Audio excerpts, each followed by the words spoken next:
आज की क्लास में हम देखेंगे कि जस्टिस कांत बनने जा रहे हैं 53rd chief justice of India and थोड़ा सा हम रिवाइज करेंगे कि प्रोसेस क्या होता है चीफ जस्टिस ऑफ इंडिया बनने का एंड कैसे चीफ जस्टिस ऑफ इंडिया के थोड़े से रोल्स एंड रिस्पॉन्सिबिलिटीज होती है एंड कौन सी ऐसी मेजर जजमेंट्स का या बेंचेस का पार्ट रहे justice Kant. Then MSME bodies actually में क्या होती हैं एंड उनका डायरेक्ट लिंक क्या है जियोपॉलिटिकल इश्यूज के साथ, जो कि अब एमएसएमई बॉडीज जिन्होंने फ्लैग किया है कि जियोपॉलिटिकल इश्यूज की वजह से उन्हें क्या क्या प्रॉब्लम्स आ रही हैं। देन डिजिटल अरेस्ट के बारे में यहाँ पर जानेंगे एंड सुप्रीम कोर्ट ने सुओ मोटो कॉग्निजेंस यानी कि खुद से ही कॉग्निजेंस ली है एक पर्टिकुलर केस की एंड उन्होंने यही बोला है कि डिजिटल अरेस्ट एक ऐसा मुद्दा है जिसके ऊपर डायरेक्ट एक्शन की एंड इमीडिएट एक्शन की यहाँ पर रिक्वायरमेंट है।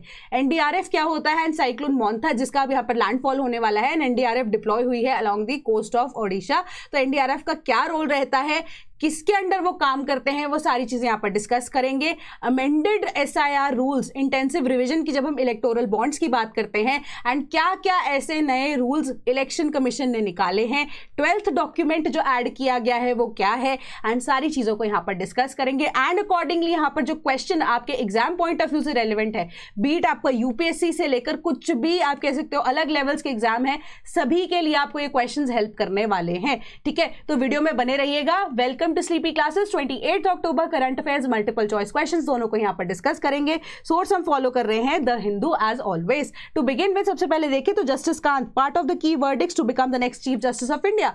चीफ जस्टिस ऑफ इंडिया को लेकर मेजर चीज अगर हम देखते हैं तो हमारी जुडिशरी जो है वो article 124 of the constitution of India के अंदर यहां पर जो है इस्टेब्लिश की जाती है, बनाई जाती है ना। चीफ जस्टिस ऑफ इंडिया जो है अब उनकी अपॉइंटमेंट की बात करें, मैक्सिमम एज जो है 65 ईयर्स होनी चाहिए। अपॉइंटमेंट जो है प्रेसिडेंट ऑफ इंडिया करते हैं। ठीक है, प्रेसिडेंट ऑफ इंडिया के मतलब जैसे ही 65 ईयर्स उनकी एज हो जाती है तो उनको क्या होना पड़ता है, रिटायर होना पड़ता है ना। बट यहाँ पर जाने से पहले क्या होता है, रिटायरमेंट से पहले अपने सक्सेसर के नाम पे मुहर वो लगा कर जाते हैं। बट ऑल दो हमें ये पता है कि सीजीआई के लिए हमारे पास सीनियरिटी की लिस्ट होती ही होती है, बट एक्टिंग जो सीजीआई होती है उनकी यहाँ पर अप्रूवल बहुत ज्यादा रिक्वायर्ड होती है। तो लास्ट वी डिस्कस कि भूटान गए हुए थे जो जस्टिस गवाई हैं इस टाइम पे, तो उन्होंने वापस आकर यहाँ पर मुहर लगाई है जस्टिस कांत के नाम पे एंड इंपॉर्टेंट केस लॉज या जजमेंट्स या पैनलिस्ट जब वो बने, वो अब कौन से केसेस को यहाँ पर देख रहे थे। आर्टिकल 370 जहां पे अब removal of special status of J&K यहाँ पर देखा जा रहा था, आर्टिकल 370 को रिमूव करने के लिए वन ऑफ द पैनलिस्ट या आप कह सकते हो one of the major judgements तो जस्टिस कांत ने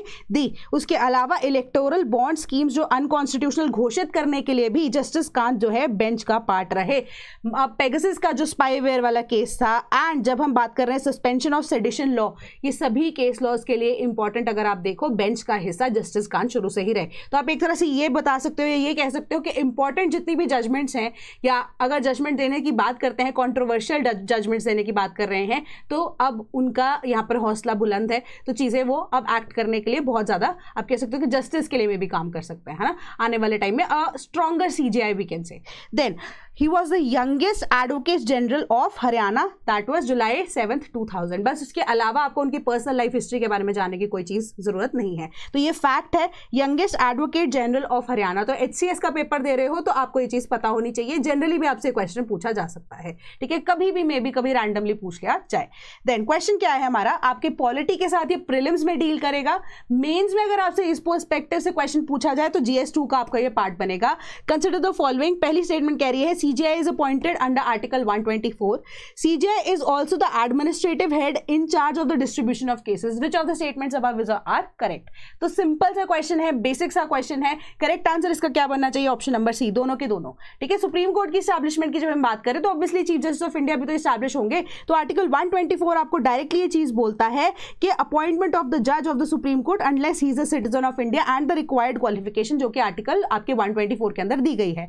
देन 145 जो है आपका आर्टिकल, वो अब स्पेसिफिकली पावर देता है चीफ जस्टिस ऑफ इंडिया को कि वो रूल्स बना सके with respect to the judiciary या जुडिशियल सिस्टम किस तरीके से चला जाएगा। तो रूल्स ऑफ द कोर्ट जो है, provisions, law of the parliament यहां पर बनाएगा, बट सुप्रीम कोर्ट जो time to time approval of the president के बेसिस पे रूल्स को बना सकता है for regulating generally the practice and procedure of the courts, जिसके अंदर किस तरीके से लोग जो है प्रैक्टिस करेंगे कोर्ट के अंदर, डिफरेंट तरह की रिक्वायरमेंट्स यहां पर आपको स्टेट करके दी गई हैं। वन ऑफ देम बीइंग कि जो चीफ जस्टिस ऑफ इंडिया है वही केसेस को डिस्ट्रीब्यूट करेंगे कि कौन से बेंच के पास कौन सा यहाँ पर केस जाएगा, कौन सा जज जो है वो कौन सा केस को टेक ओवर करेगा, राइट। तो आई होप आपको ये करेक्ट आंसर पता लग गया हो। आंसर आपका ऑप्शन नंबर सी बनता है। Then MSME bodies flag geopolitical issues. तो एमएसएमई बॉडीज के अंदर ना आपको मैं स्पेसिफिकली बताऊं क्या है, micro small and medium enterprises की बात करते हैं हम, है ना। तो ये शुरू से हमारे जो आप कह सकते हो इंडस्ट्री का पार्ट तो नहीं थी, लेटर ऑन इनको यहाँ पर लाया गया था। And major idea behind that was कि कॉटेज इंडस्ट्री हो गई, ठीक है, हमारी जो खादी इंडस्ट्री हो गई, विलेज इंडस्ट्री हो गई, ये सब एक ड्राइविंग पॉइंट्स हैं, ठीक है। इवन की कोकोनट इंडस्ट्री जिनको हम कॉयर इंडस्ट्री भी बोलते हैं, ये छोटी इंडस्ट्रीज जो हैं वो इतना ज्यादा यहाँ पर रेवेन्यू जनरेट नहीं करती थी, ठीक है। बट यहाँ पर आप देखोगे कि स्किल डेवलपमेंट के लिए बहुत ज़्यादा इंपॉर्टेंट था, कल्चरल हेरिटेज को बनाना यहाँ पर या बचा कर रखना बहुत इंपॉर्टेंट था। बट ऑल टुगेदर अगर आप देखो कि एक सिंगल हैंडेडली कॉयर इंडस्ट्री में एक पर्टिकुलर व्यक्ति जो है इतना नहीं कमा सकता, बट अगर ये खादी इंडस्ट्री, विलेज इंडस्ट्री, ठीक है, ऑल टुगेदर अगर आप कॉयर इंडस्ट्री में मल्टीपल लोगों को एक साथ बिठा दें, ठीक है, तो वो क्या होगा, आपका रेवेन्यू जनरेशन भी ज़्यादा होगा, इन्वेस्टमेंट जो है व्यक्ति वो ज़्यादा कर पाएंगे, सरकार की थोड़ी बहुत हेल्प मिल जाए एक सिंगल व्यक्ति को ही, तो उनकी जो जनरेशन है या वो स्केल अप कर सकते हैं इन सभी प्रोसेसेस को। तो इंडिया जो है ऑल टुगेदर अपना कल्चर भी प्रिजर्व कर सकता है, इंडस्ट्री में एंड इवन की जीडीपी में भी हेल्प कर सकता है, हो सकता है कि एक्सपोर्ट करने में भी आगे हेल्प करे, जो कि अभी तक हो रहा है। तो मेजर अगर आप देखोगे एमएसएमई सेक्टर में हमारी जो टेक्सटाइल्स हैं वो फॉल करती हैं। तो आप टेक्सटाइल्स को लेकर हमने पहले ये डिस्कस किया था, लिंकेजेस कैसे आप ड्रॉ करोगे कि 50% टैरिफ जब यूएसए ने लगाया उसके बाद टेक्सटाइल सेक्टर जो है बहुत ज़्यादा मेजरली हैम्पर हुआ है, राइट। तो टेक्सटाइल सेक्टर जो है मेजरली वो एमएसएमई के अंडर फॉल करता है ना। तो अब इसी तरीके से मल्टीपल सेक्टर्स या मल्टीपल एमएसएमईज जो हैं उन्होंने अपने अपने मुद्दे बताए, लोन को लेकर मुद्दे बताए, एंड उन्होंने बताया कि कैसे टैरिफ्स की वजह से उनको यहाँ पर हिट हुआ है, किस तरीके से उनके रेवेन्यू जनरेशन में प्रॉब्लम आ रही है, किस तरीके से जो स्कीम्स उनकी इंप्लीमेंटेशन में प्रॉब्लम आ रही है, किस तरीके से लोन्स जो है इनको फ्लोटिंग रेट पे दिए गए हैं यहाँ पर, जिसकी रीपेमेंट वो टाइमली नहीं कर पा रहे, उसके पीछे क्या XYZ रीजन है। अकॉर्डिंगली उसके बाद सरकार उसके ऊपर क्या रेगुलेशंस बनाएगी, ये आपकी न्यूज यहाँ पर बताती है। आने वाले टाइम में क्या रेगुलेशंस होंगे एमएसएमई को लेकर, वो जियोपॉलिटिकल इश्यूज को टैकल करते हुए सेंट्रल गवर्नमेंट कैसे काम करेगी, आपकी ये न्यूज कह रही है, ठीक है। एमएसएमई बॉडीज ने बस यही बोला है कि जियोपॉलिटिकल इश्यूज की वजह से हमारा जो पैसा है वो भी मर रहा है, सरकार का पैसा भी मर रहा है, एंड ऑल टुगेदर हम रेवेन्यू जनरेशन नहीं कर पा रहे हैं। इसके अलावा ये हमारी दिक्कतें, ठीक है। बट अब हम देखते हैं कि क्वेश्चन क्या है। Consider the following with respect to the MSME sector, ठीक है। A company having annual turnover not more than ₹100 crores is termed as a medium enterprise. Second statement कह रही है ministry of small scale industries and the ministry of agro and rural industries were merged to form the ministry of micro small and medium enterprise in 2007. Which of the statements above is or are correct? The correct answer is option number B, second statement हमारी correct है।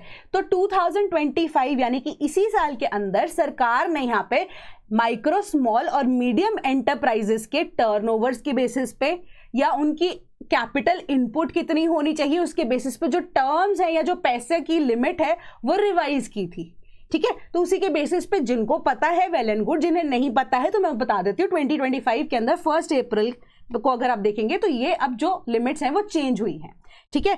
Micro industry के लिए investment and plant machinery की equipment में आपको 2.5 करोड़ यानी कि 2.5 करोड़ की अगर आपकी इन्वेस्टमेंट है उससे ज़्यादा नहीं होनी चाहिए, और एनुअल टर्नओवर अगर आपका 10 करोड़ से ज़्यादा नहीं है तो आप माइक्रो सेक्टर के अंडर आएंगे।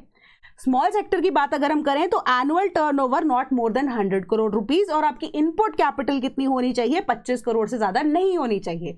मीडियम एंटरप्राइज के अंदर आप तभी फॉल करेंगे जब आपकी प्लांट एंड मशीनरी के अंडर 125 करोड़ से ज़्यादा आप इन्वेस्ट नहीं कर रहे और एनुअल टर्नओवर आपका 500 करोड़ से ज़्यादा नहीं होना चाहिए, तभी आप एमएसएमई सेक्टर के अंडर फॉल करेंगे। देन सेकंड स्टेटमेंट आपकी क्या कहती है कि बेसिकली अगर हम देखें तो एमएसएमई सेक्टर की जब हम बात करते हैं तो वो 2006 के अंदर यहाँ पर इंडिया में इंक्लूड किया गया, ठीक है, क्योंकि खादी इंडस्ट्री, विलेज इंडस्ट्री, क्योंकि अब खादी इंडस्ट्री की हम ऑल टुगेदर बात करें तो हमारे डीपीएसपी का भी पार्ट है, तो वहां से भी आप थोड़ा सा आइडिया ले सकते हो। डीपीएसपी क्या है, हमारी गाइडलाइंस है सरकार के लिए कि उनको किस तरीके से खादी इंडस्ट्री को, कॉटेज इंडस्ट्री को, विलेज इंडस्ट्रीज को, टेक्सटाइल सेक्टर को कैसे अपनी चीज़ों को यहाँ पे कल्चर को प्रोवाइड करना है एंड कैसे उसको हम आगे एक्सपोर्ट प्रोसेस के लिए भी यूज कर सकते हैं, रेवेन्यू जनरेशन के लिए भी यूज कर सकते हैं। तो अकॉर्डिंग टू दैट 2006 के अंदर एमएसएमई सेक्टर जो एस्टैब्लिश हुआ था, बट इसका इनिशियल नाम ये नहीं था, ठीक है।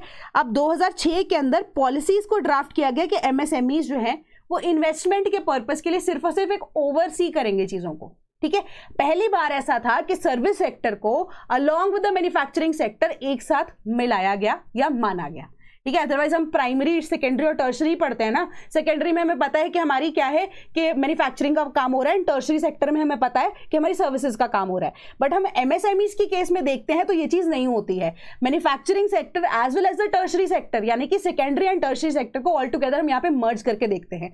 तो पहली बार जब एमएसएमई का यहाँ पर गठन 2006 के अंदर किया गया तो सेम चीज को यहाँ पर फॉलो किया गया, बट यहाँ पर थोड़ी सी डिविजन थी कि एग्रीकल्चर इंडस्ट्री, प्राइमरी सेक्टर को यहाँ पर थोड़ा सा अलग रखा गया था। तो लेटर ऑन 2007 के अंदर क्या होता है कि ministry of small scale industries और ministry of agro and rural industries को मर्ज करके all together ministry of micro small and medium enterprises बना दिया गया। आई होप आपको ये चीज समझ आई होगी, ठीक है। प्राइमरी को पहले अलग रख के हमने क्या किया, सेकेंडरी और टर्शरी को मिक्स कर दिया, ठीक है। धीरे धीरे करके एक साल बाद हमें रियलाइजेशन होती है कि अब हम क्या कर रहे हैं, हम प्राइमरी, सेकेंडरी और टर्शरी को मिक्स करके हमारा एमएसएमई सेक्टर को बना रहे हैं। ये सिंपल सा आपका आइडिया था। Then people running from pillar to post over digital arrest, supreme court. तो अब डिजिटल अरेस्ट क्या होता है? डिजिटल अरेस्ट एक इस तरह का साइबर क्राइम है, ठीक है। उसके अंदर क्या हो रहा है, अब आप देख रहे होंगे कि बहुत सारे लोग हैं ऐसे कि वो आपको कॉल करते होंगे, वो बोलते होंगे कि हम तो नारकोटिक्स डिपार्टमेंट से हैं, कि आपका सो एंड सो पार्सल था, जो कि बहुत कॉमन केस है हमारे साथ ऑफिस में भी, यहाँ पर एक दो जो कॉलीग्स हैं हमारे उनके साथ हुआ है, ठीक है। तो उनको कॉल आता था कि हम ऐसे ऐसे करके कहीं एक पर्टिकुलर जगह से कॉल कर रहे हैं, तो आपका ये पार्सल था, इसके अंदर कुछ ना ऐसे कुछ इलिसिट जो है कंपोनेंट्स यहाँ पर पाए गए हैं, तो you will need to visit us, ठीक है। एंड कहाँ, वो साउथ की कोई सिटी हुआ करती थी, नॉर्थ में कॉल आ रही है ना, कि अगर विजिटिंग वाली सिचुएशन ही अगर आ रही है तो वो आप कह सकते हो कि कोई तो प्रॉपर जैसे तरीका होना चाहिए ना कम्युनिकेट करने के लिए। तो सिमिलर तरीके से अब यहाँ पर जिस वजह से suo motu cognizance supreme court ने ली, तो पर्टिकुलरली एक ऐसा अंबाला का कपल था जिनको स्पेसिफिकली डूप करने के लिए 1.05 करोड़ रुपीस, क्या हुआ कि सुप्रीम कोर्ट की तरफ से नकली फेक पेपर्स जजमेंट के बनाए गए। उन्होंने बोला कि ये सो एंड सो जो जजमेंट है, सो एंड सो पैनल ने यहाँ पर पास की है, एंड ऑल टुगेदर आपको इतना कॉम्पनसेशन यहाँ पर पे करना पड़ेगा, जिस वजह से 1.05 crore rupees of a particular couple, जो कि एक रिटायर्ड कपल था, सीनियर सिटीजन थे, उनको पैसे देने पड़ गए। उनको लेटर ऑन रियलाइज हुआ कि उनके जो पैसे हैं वो अब मारे गए हैं, ठीक है। तो उनके साथ यहाँ पर साइबर क्राइम जो है वो कमिट किया गया है। तो इसको हम डिजिटल अरेस्ट बोलते हैं कि आपके खुद के पैसे आप अगर साइबर क्राइम के अंडर क्या कर रहे हो कि दे रहे हो, भर रहे हो, तो आपके पास खुद का पैसा है नहीं, तो आप डिजिटली खुद से वो पैसा यूज करने के लिए आप अरेस्ट हो चुके हो कि आप नहीं उसको खर्च सकते अब। तो एक तरह से डिजिटल अरेस्ट वाला कॉन्सेप्ट होता है। एंड ऑल दो वो कोर्ट की पर्सोनिफिकेशन यहाँ पर हो रही थी, इंपर्सनेशन की जा रही थी, कोर्ट के व्यक्ति की यहाँ पर इंपर्सनेशन की जा रही थी।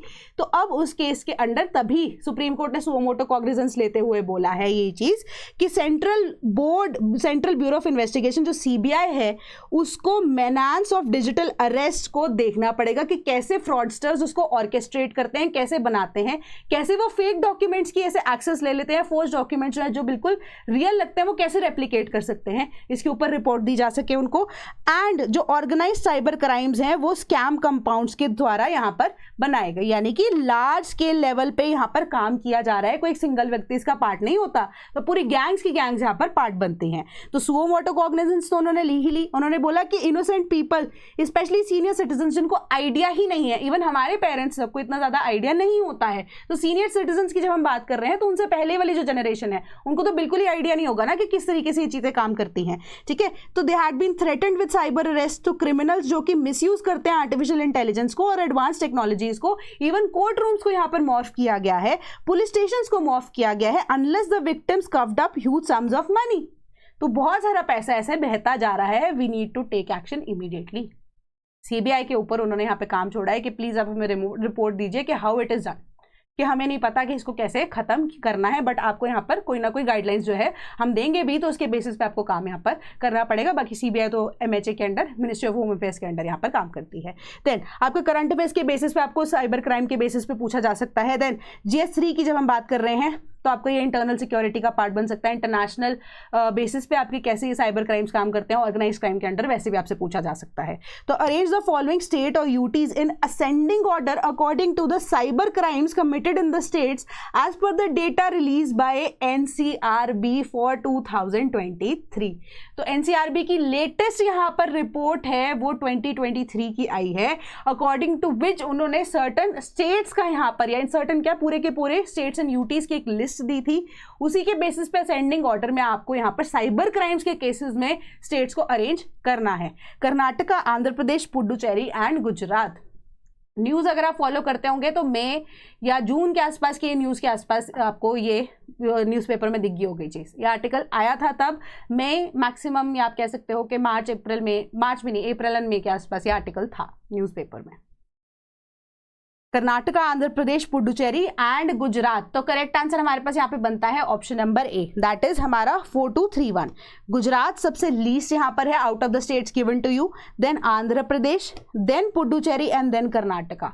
लीडिंग स्टेट यहाँ पर हमारे पास तेलंगाना है, जो कि अब न्यूज़ में आई थी। 64 यहाँ पर केसेस जो है, चार्जशीट जो है, रेट ऑफ साइबर क्राइम अगर हम ऑल टुगेदर देखते हैं तो हम ऑल सारी चीज़ें यहाँ पर देख रही हैं। मैंने त्रिपुरा मार्क कर दिया यहाँ पे, तेलंगाना 47.8। ठीक है, तो अब यहाँ पर आप देखोगे कि rate of total cyber crime जो कि किए गए हैं अब कमिट, जिसमें से आपको ये लिस्ट गिवन है 2023 की।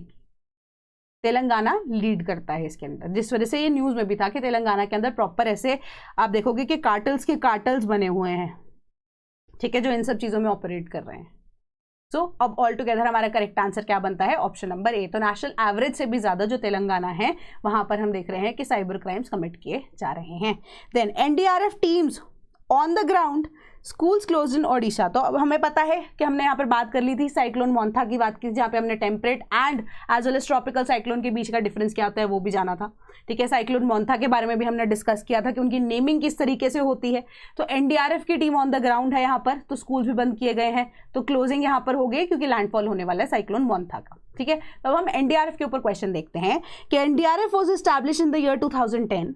NDRF operates under the Ministry of Home Affairs. Which of the statements above are correct? Correct answer is option number B, second statement is correct. 2010 में नहीं, यहाँ पर हमारे पास 2006 के अंदर इसकी एस्टैब्लिशमेंट हो गई थी।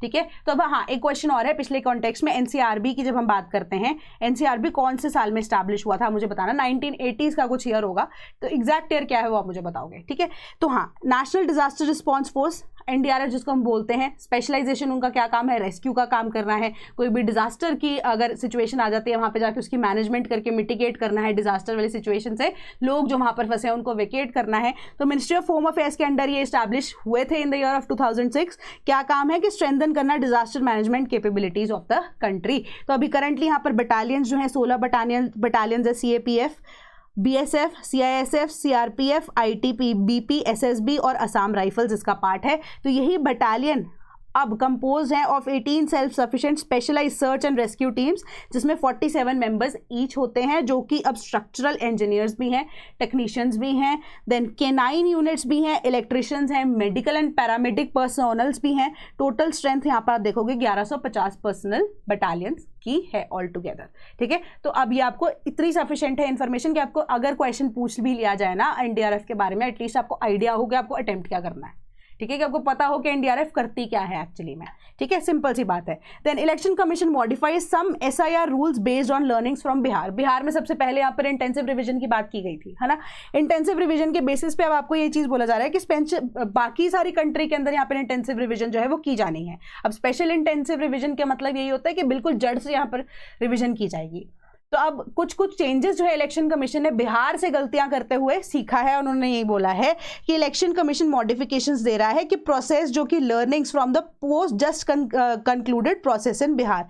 तो उन्होंने बोला कि कोई भी डॉक्यूमेंट जो है वो कलेक्ट नहीं किया जाएगा from the electors during the अब एन्यूमरेशन फेज।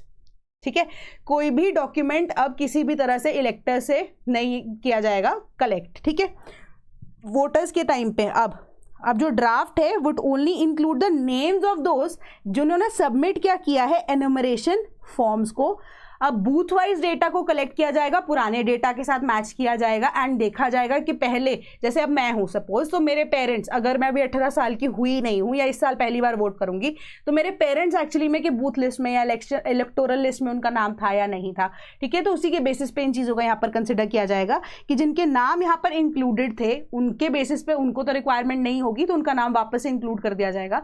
बट जो नए लोग हैं उनके बेसिस पे, जो चल बस है, जिनकी डेथ हो चुकी है, उन लोगों के अलग से यहाँ पर प्रोसेसेस कैसे रिमूव करना है तो वो बूथ ऑफिसर ही आपका यहाँ पर करेगा, ठीक है। तो जो ड्राफ्ट है रोल वो भी अब डिस्प्ले किया जाएगा नोटिस बोर्ड के ऊपर, ताकि लोग आकर यहाँ पर देख सके कि उनका नाम इसमें इंक्लूडेड है या नहीं है। तो वो पंचायत भवन के अंदर या अर्बन लोकल बॉडी ऑफिस के अंदर यहाँ पर देखा जाएगा। तो जो ब्लॉक डेवलपमेंट ऑफिसर है वो एनेबल करेंगे कि जनरल पब्लिक को एक्सेस हो उसी अब लिस्ट का, कि एटलीस्ट वो यहाँ पर देख पाए कि उनका नाम वोटर लिस्ट के अंदर है या नहीं, इंटेंसिव रिवीजन के अंडर जो है वो इंक्लूड हुए हैं कि नहीं। तो अभी 12th जो अब हमारे पास यहाँ पर डॉक्यूमेंट ऐड हुआ है that is your Aadhaar card, but still यहाँ पर यही बोला है इलेक्शन कमीशन ने कि वो आपका प्रूफ ऑफ सिटीजनशिप नहीं होगा, प्रूफ ऑफ आइडेंटिटी की तरह ही वो काम करने वाला है, ठीक है। तो इलेक्शन कमीशन ने मॉडिफाई किया है कि enumeration form and declaration form जो है थोड़े थोड़े उसके अंदर चेंजेस किए हैं, कुछ कॉलम्स ऐड कर दिए हैं, कुछ रिमूव कर दिए हैं, ठीक है। कि पेरेंट्स, बच्चे के केस में पेरेंट्स जो है उनका नाम वोटर लिस्ट में है कि नहीं, वो सारी चीज़ें इंक्लूड की जाएंगी। कोई नया वोटर यहाँ पर रजिस्टर हो रहा है तो उनकी लीनिएज के बेसिस पे, या जो ट्रांसफर हो क्या है, क्या क्या उसके अंदर चेंजेस आएंगे, वो सारी चीज़ें यहाँ पर कॉलम्स जो है उसके अंदर थोड़े बहुत चेंजेस कर दिए गए हैं, ठीक है। तो बेसिक सी अब आपको ये बात बताई गई है। क्वेश्चन अगर हम देखते हैं, ओरिजिनली पहले आपकी स्टेटमेंट क्या कह रही है, the election commission had only a chief election commissioner. Second, the election commission also has advisory jurisdiction in the matter of post-election disqualification of sitting members of parliament and state legislatures. Which of the statements above is or are correct?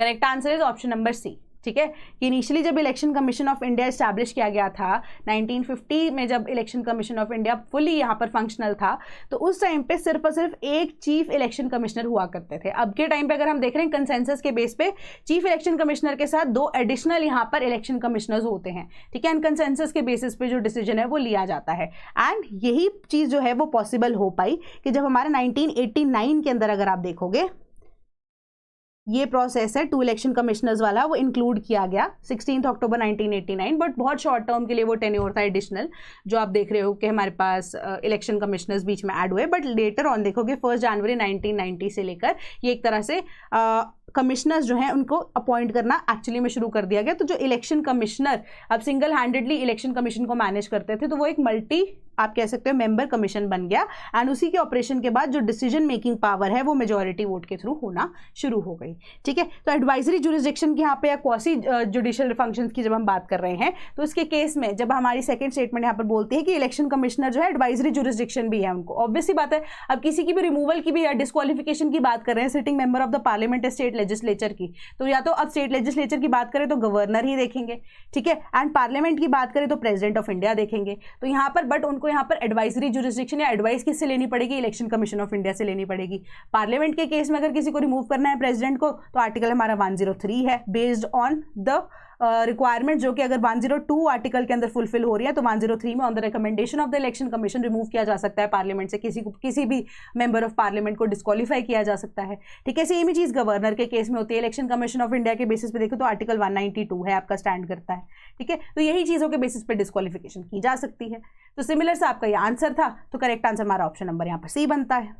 I hope आपको चीज़ें समझ में आई होंगी, right. कोई भी doubt होता है तो मुझे प्लीज़ यहाँ पर कमेंट बॉक्स में बताना। कोई भी चीज़ की अगर आप रिवीजन चाहते हो, कोई चीज़ समझ में नहीं आई है तो मुझे बताते रहना, फीडबैक बहुत ज़्यादा इंपॉर्टेंट है। एंड आई होप आप मेंस का जो क्वेश्चन मैं आपको डेली दे रही हूँ उसको अटेम्प्ट कर रहे हो, सेल्फ असेसमेंट उसकी कर रहे हो, या आप अपने फ्रेंड्स से, आपके जो पीयर्स हैं उनसे आप उसको इवैल्यूएट करवा सकते हो, है ना। तो बेसिक चीज़ें यही है कि आप रिवाइज करते रहो इंपॉर्टेंट टॉपिक्स को यहाँ पर, एंड आपकी हैबिट बन जाए कि by the time next year आपका प्री आए तो ऑटोमेटिकली आपको चीज़ें भी समझ में आ रही हैं करंट अफेयर्स की, एंड आपका यहाँ पर देख रहे हैं हम क्वेश्चन के थ्रू जो आपके बेसिक कॉन्सेप्ट हैं उनको भी रिवाइज रिवाइज कर रहे हैं, किसी तरीके से तो आपके हेल्प में आए, है ना। तो इसी तरीके से आप रिवाइज करते रहे, मेंस की आपकी रिवीजन हो रही है, प्रीप की आपकी रिवीजन होती जा रही है साथ के साथ, ठीक है। तो अब हमारा जो अब 2026-2027 के बैचेस अवेलेबल हैं on the website also for GS as well as for optionals and UPPCS का बैच इज ऑल्सो देयर। अब हमारा एसए का इंक्लूजन भी इसमें हो चुका है, तो एसए की आपकी विदाउट इवैल्यूएशन अगर हम देखें तो test along with the you can say along with the pattern जो कि आपका एसए का होता है, एसए के बेसिस पे आपके अलग अलग जो थीम वाइज सेक्शन 1, 2, 3 जब हम यूपीपीसीएस की बात करते हैं, सारी तरह के एसएस के आपको रिकॉर्डेड लेक्चर्स मिलेंगे। अलॉन्ग विद दैट आपको एचएलटीज एंड एफएलटीज भी यहाँ पर प्रोवाइड किए जाएंगे। तो आपका जीएस तो यहाँ पर प्री एंड मेंस के लिए with respect to UP as well as जो कॉमन जीएस है वो तो कवर्ड था ही, आपके करंट अफेयर्स यहाँ पर कवर हो रहे थे, अब आपका एसए भी इसी सेम प्राइस के अंदर कवर किया जा रहा है। एंड सिंस अभी कोई भी यहाँ पर डिस्काउंट कूपन अवेलेबल नहीं है, अगर आप कॉल भी करते हैं हमारे टोल फ्री नंबर पर आपको सिर्फ 10% डिस्काउंट मिलेगा। तो जो स्पेसिफिकली आप न्यूज़ यहाँ पर देख रहे हैं, इस वीडियो को अभी तक देख रहे हैं, तो एक कूपन कोड है न्यूज़ जो कि आपको एक्सक्लूसिवली 15% डिस्काउंट दिलवाएगा, ठीक है। किसी भी कोर्स पे अगर आप ये 15% चाहते हैं अवेल करना तो आप ये न्यूज़ करके कोड लगा सकते हैं। तो अब हमारा टोल फ्री नंबर क्या है 1800-890-3043, या आप हमारे sleepy.class@gmail.com पे मैसेज भी कर सकते हैं, ईमेल भी कर सकते हैं। तो that is all from my side today, thank you so much.